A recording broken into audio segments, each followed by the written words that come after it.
Hello दोस्तों, कैसे हो आप। आज हम लेकर आए हैं फ्रोजन मूवी जो कि 2013 में रिलीज हुई थी। अगर आप हमारे चैनल में नए हैं तो चैनल को सब्सक्राइब करना ना भूलें। तो चलिए वीडियो को शुरू करते हैं बिना कोई देरी के। तो फ्रोजन मूवी की शुरुआत होती है और दो सिस्टर आना और एल्सा को देखते हैं, जिससे आना अपनी बड़ी बहन एल्सा को नींद से जगाते हुए बोलती है, चलो तुम्हारे जादू की मदद से हम बर्फ बनाते हैं और उसे खेलेंगे। एल्सा अपने जादू की मदद से बर्फ़ क्रिएट करती है और उसे एक स्नोमैन ओलफ बनाती है। आना एल्सा के जादू की मदद से बर्फ़ पर खेलती है, लेकिन गलती से एल्सा का जादू आना के सिर पर लग जाता है, जिससे कि वो बेहोश होकर नीचे गिर जाती है। एल्सा बार बार उसे उठाने की कोशिश करती है और रोने लगती है, और उसके रोने की वजह से बर्फ़ तेज़ पड़ने लगती है। तभी वहाँ पर उनके डैड किंग एग्नर और मॉम इडुना आती हैं, जो कि आना को उठाकर कैंकर के पास ले जाते हैं। कैंकर का लीडर आना को ठीक कर देता है, साथ में यह भी कहता है कि इसकी मेमोरी अब डिलीट हो जाएगी, यानी इसे पता नहीं रहेगा कि एल्सा के पास कोई पावर भी थी। साथ ही साथ वो ये भी कहता है कि एल्सा की पावर अब बढ़ रही है, इसे अपनी पावर को कंट्रोल करनी होगी, और कोई चीज़ इसे अपनी पावर को कंट्रोल करने से रोक रही है तो यह है उसका डर। और इसीलिए किंग एग्नर डिसाइड करते हैं कि जब तक एल्सा अपनी पावर पर कंट्रोल कर नहीं लेती, महल के दरवाजे बंद रखे जाएंगे, एल्सा को कहीं जाने नहीं दिया जाएगा और आना और एल्सा को भी दूर रखा जाएगा। आना बार बार एल्सा को खेलने के लिए बुलाती है, लेकिन एल्सा एक बार भी बाहर नहीं आती, क्योंकि वो नहीं चाहती कि उसकी पावर के कारण आना या फिर किसी और को कोई नुकसान पहुंचे। और इसी कारण किंग एग्नर एल्सा को हैंड ग्लव्स पहनने का कहते हैं, और साथ ही साथ एल्सा को भी समझाते हैं कि अपनी पावर पूरी दुनिया से छुपा कर रखना। और ऐसा करते करते बहुत टाइम हो जाता है और दोनों प्रिंसेस काफ़ी बड़ी हो जाती हैं। एग्नर और इडुना काम के सिलसिले में ट्रिप पर जाते हैं, लेकिन समुंदर में कोई तूफान होने की वजह से इनका शिप डूब जाता है और ये कहीं खो जाते हैं, और पूरे एरेंडल में इनके शोक मनाया जाता है। आना आज भी बार बार एल्सा से बात करने की कोशिश करती है, लेकिन एल्सा आना की कोई बात का जवाब नहीं देती। इसी कारण आना उदास होकर बैठ जाती है, और अब पता चलता है कि नेक्स्ट क्वीन एल्सा बनेगी, और इसी कारण पूरे किंगडम में तैयारी हो चुकी थी। सभी लोग बहुत खुश थे, क्योंकि फाइनली महल के दरवाजे खुलने वाले थे और सभी को दोनों प्रिंसेस को देखने का मौका मिलेगा, जो कि क्वीन बनने वाली है, और इसीलिए दूर दूर से लोग इनको देखने आते हैं। वहाँ पर ड्यूक नाम का एक आदमी भी आता है, जो कि बहुत सालों से किंग एग्नर के साथ ट्रेडिंग कर रहा था। वो इसके इंतज़ार में था कि कब महल के दरवाजे खुलें और फाइनली उसे जब पता चल सके कि अंदर में क्या हो रहा है। इधर आना बहुत खुश थी, क्योंकि अब महल के दरवाजे खुलने वाले हैं और वो बहुत सारे लोगों से मिलने वाली है, क्योंकि दरवाजे बंद होने के कारण वो किसी से भी नहीं मिली, और इसीलिए वो बहुत बोर हो चुकी थी। और आखिर में अपनी बहन, जो कि आज क्वीन बनने वाली है, उससे भी मिलेगी। इधर एल्सा बहुत नर्वस थी, क्योंकि वो अब बहुत सारे लोगों के सामने आने वाली है, और एल्सा के क्वीन बनने की सेरेमनी शुरू हो जाती है, और यहाँ सारे सिचुएशन को हैंडल कर लेती है। आना को हेंस नाम का एक राजकुमार मिलता है, जिससे वो पहली बार में अपना दिल ले बैठती है। वो दोनों एक साथ कुछ टाइम स्पेंड करते हैं, और राजकुमार हेंस आना को प्रपोज कर देता है और बोलता है कि मैं तुमसे शादी करना चाहता हूँ। जवाब में आना भी हाँ कर देती है। आना और राजकुमार हेंस क्वीन एल्सा के पास पहुँचते हैं। आना एल्सा से बोलती है कि मुझे तुमसे कुछ बात करनी है, मैं और राजकुमार हेंस शादी करना चाहते हैं। इतना सुनते ही एल्सा शॉक हो जाती है, और वो आना को साइड आने का कहती है और बोलती है कि मुझे तुमसे कुछ बात करनी है, लेकिन आना के अनुसार तुम्हें जो भी बोलना है सबके सामने बोलना होगा।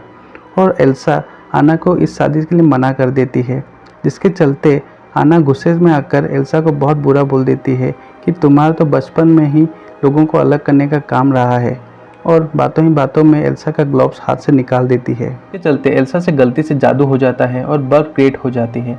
एल्सा का जादू देखकर आना और बाकी के लोग शॉक हो जाते हैं, उसे घूरने लगते हैं, और यहाँ तक कि ड्यूक तो उसे हेलकेट भी घोषित कर देता है। और डर के कारण एल्सा महल से भाग जाती है, और उसके गुस्से के कारण पूरे किंगडम में बर्फ़ ही बर्फ़ हो जाती है। आना कुछ देर तक एल्सा का पीछा करती है, लेकिन इसका कोई फ़ायदा नहीं होता, जब तक एल्सा बहुत दूर जा चुकी थी। आना एल्सा को वापस लाने का फैसला करती है, क्योंकि ये जो कुछ भी हो रहा था उसी के कारण हो रहा था, और वो जाते जाते राजकुमार हेंस को एरेंडल की जिम्मेदारी सौंप देती है। भागते भागते एल्सा आइसलैंड पहुंच जाती है और अपने लिए एक आइस का पैलेस क्रिएट करती है, और डिसाइड करती है कि आज के बाद वो कभी एरेंडल वापस नहीं जाएगी, और तो वो किसी से भी नहीं मिलेगी, क्योंकि हमेशा उसके मैजिक के कारण किसी न किसी को चोट पहुंच जाती है। इधर एना एल्सा को ढूंढते ढूंढते उसी आइसलैंड तक पहुंच जाती है, लेकिन अभी भी एल्सा उससे बहुत दूर थी। ठंड के कारण एना का भी बहुत बुरा हाल हो रहा था। तभी उसे एक शॉप दिखाई देती है जिसमें एक गुजराती आदमी बैठा था। आना वहाँ से कुछ सामान खरीदते हुए उस आदमी से एल्सा के बारे में पूछती है, लेकिन वो आदमी मना कर देता है कि ऐसी कोई लड़की यहाँ नहीं आई।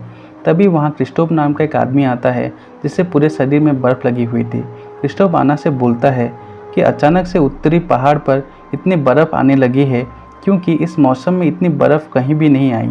इतना सुनते ही आना समझ जाती है और क्रिस्टोफ को कुछ सामान देते हुए उसी दिशा में ले जाने का बोलती है और जवाब में क्रिस्टोफ भी राज़ी हो जाता है।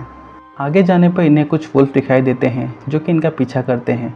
किसी तरह से ये लोग उसका पीछा छुड़ा लेते हैं, लेकिन इसी दौरान इनकी गाड़ी टूट जाती है और क्रिस्टोफ को ना चाहते हुए भी इनके आगे का रास्ता पैदल चलना पड़ता है। आगे जाकर इन लोगों को कुछ मज़ेदार चीज़ें के साथ साथ ओलफ भी मिलता है जिससे कि आना और एल्सा बचपन में खेलती थी।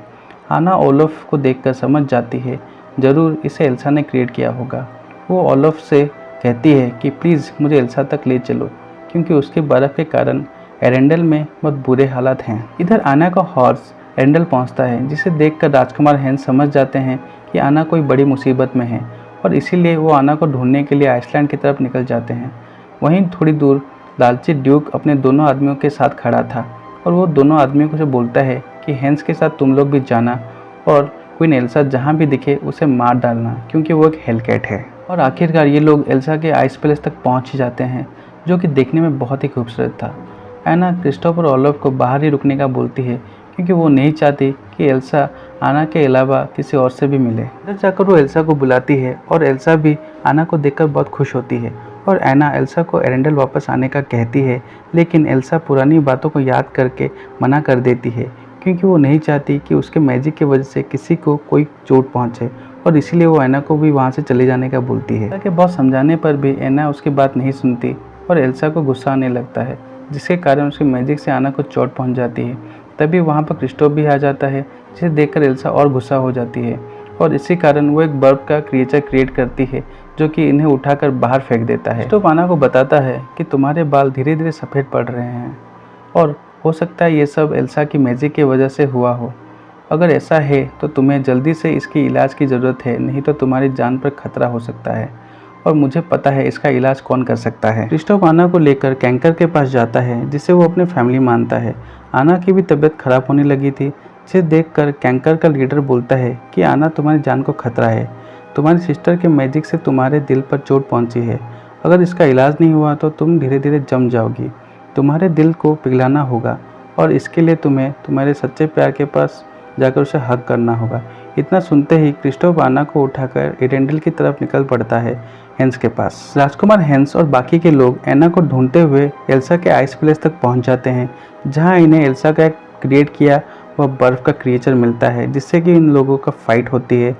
ड्यूक के सिपाहियों को एल्सा दिख जाती है और मौका देखकर ड्यूक के सिपाही एल्सा को मारने के लिए उसके पीछे जाते हैं।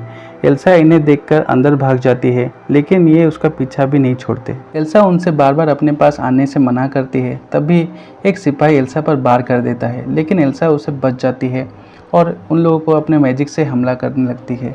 तभी वहाँ पर हैंस आ जाता है जिसे देखकर एल्सा रुक जाती है, लेकिन आउटलैंड ऊपर गिरने की वजह से क्वीन एल्सा बेहोश हो जाती है। एल्सा की जब आँख खुलती है तो खुद को लॉक पाती है और साथ ही साथ उसके दोनों हाथ भी लॉक कर दिए गए थे।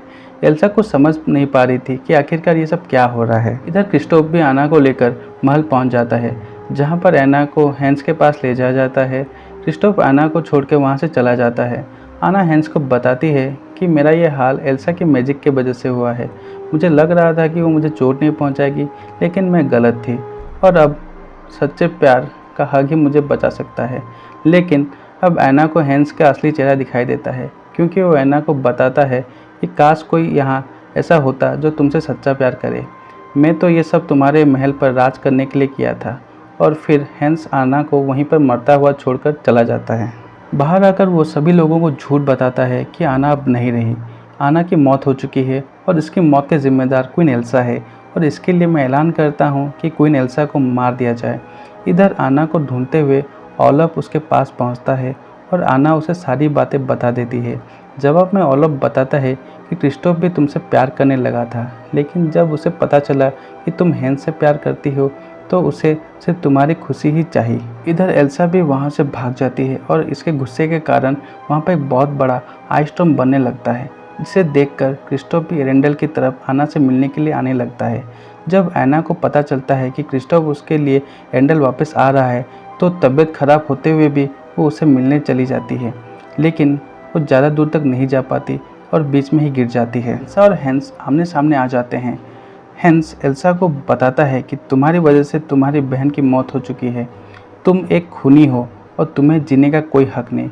इतना सुनते ही एल्सा रोने लगती है और वहीं बैठ जाती है। उसके रोते ही आइस स्टॉर्म शांत हो जाता है। देखती है कि हैंस एल्सा को मारने की कोशिश कर रहा है तो भागकर उसे बचाने की कोशिश करती है। वहाँ पहुँचते ही वो पूरी तरह से बर्फ़ में जम जाती है। एल्सा जब उसे इस हालत में देखती है तो बहुत रोने लगती है और उसे गले लगा लेती है, जिसके कारण आना फिर से ठीक हो जाती है, क्योंकि एल्सा भी उसे सच्चा प्यार करती थी।